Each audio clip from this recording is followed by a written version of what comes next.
All right, let's talk about the invention that basically shrunk the planet. The one that first defeated distance with pure speed and honestly set the stage for the entire world we live in today. Yep, we're talking about the telegraph. No, really, think about it for a second. An hour? Maybe a day? You know that feeling when you send a text and it just says sent, not delivered? That little delay can feel like an absolute eternity. But what if that wait wasn't just a few seconds, but weeks or even months? The change was just staggering. Before the 1840s, a message could only move as fast as the person, horse, or ship carrying it. After the telegraph, it was traveling at nearly the speed of light. Now, this wasn't just a small step up. It was the first time in all of human history that communication was finally untangled from transportation. So, to really appreciate what a massive leap this was, we gotta go back in time. Let's get a feel for what life was actually like in a world that moved at a snail's pace.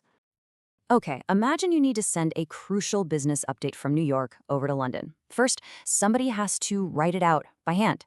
Then, a courier on horseback has to gallop it down to the port. From there, it gets loaded onto a ship that then has to brave the entire Atlantic Ocean.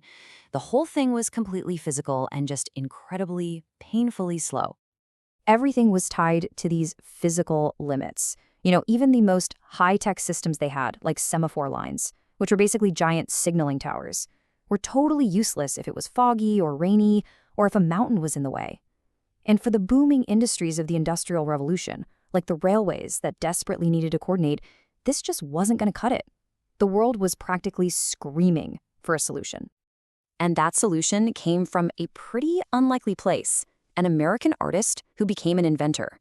He figured out a stunningly simple way to send pure information down a single wire.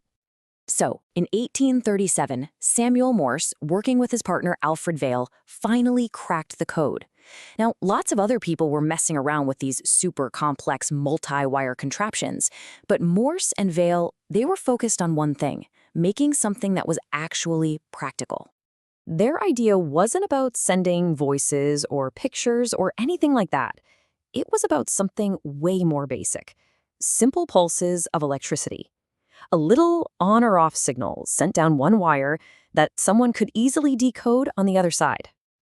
And this is where the real genius was. Using just one wire made it cheap and way easier to build out. The dot and dash code, incredibly simple to learn and to tap out. And the receiver, which used a little electromagnet to make clicks or mark a piece of paper, was super reliable. It was just the perfect mix of simple and effective. Okay, so they had a working system. The next step was to show the world what it could do. And what happened next was, well, it was nothing short of a communication big bang. The date is May 24th, 1844. Samuel Morse is standing in the U.S. Capitol building. His partner is waiting 40 miles away in Baltimore. There's a crowd watching as he gets ready to tap out the very first public message. You can just imagine the world was holding its breath. And these are the words that flew down that wire. "What hath God wrought?" It's a message just filled with awe, and it perfectly captured how huge this moment was. In that one instant, long-distance communication was born. And the world was never, ever going to be the same. After that one demonstration, the growth was just explosive. Within a decade, a web of wires had stitched together the entire United States, and then it crisscrossed Europe. And get this, by 1858, they had laid a cable on the bottom of the Atlantic Ocean, turning a message that used to take weeks into a matter of minutes. So what did this change? Well, pretty much everything. Newspapers could suddenly report on events the very day they happened. Stock markets could react in real time. Governments could conduct diplomacy without that agonizing delay. And armies could coordinate their forces on the battlefield.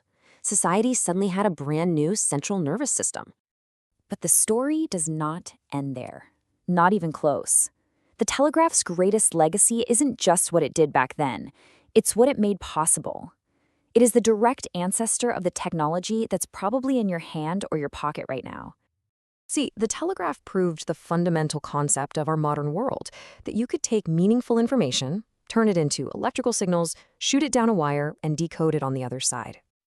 And once innovators proved you could send coded pulses down a wire, the next question was just inevitable, right? Okay, what about a human voice? And that exact line of thinking led directly to the invention of the telephone. From there, the next great leap was to cut the cord completely. The whole idea of encoding information, which was pioneered by the telegraph, was absolutely essential for figuring out radio and how to send signals through the air itself. And that brings us right to today. I mean, what is the internet at its very core? It's a global network, sending tiny packets of data, digital dots and dashes, all around the world in an instant. It is the ultimate evolution of that single wire that Morse and Vail first strung up between two cities. So when you really think about it, that 19th century invention of dots and dashes literally laid the groundwork for our entire digital age. It taught us how to network the world with data, which of course leaves us with one last fascinating question. What's going to connect us next?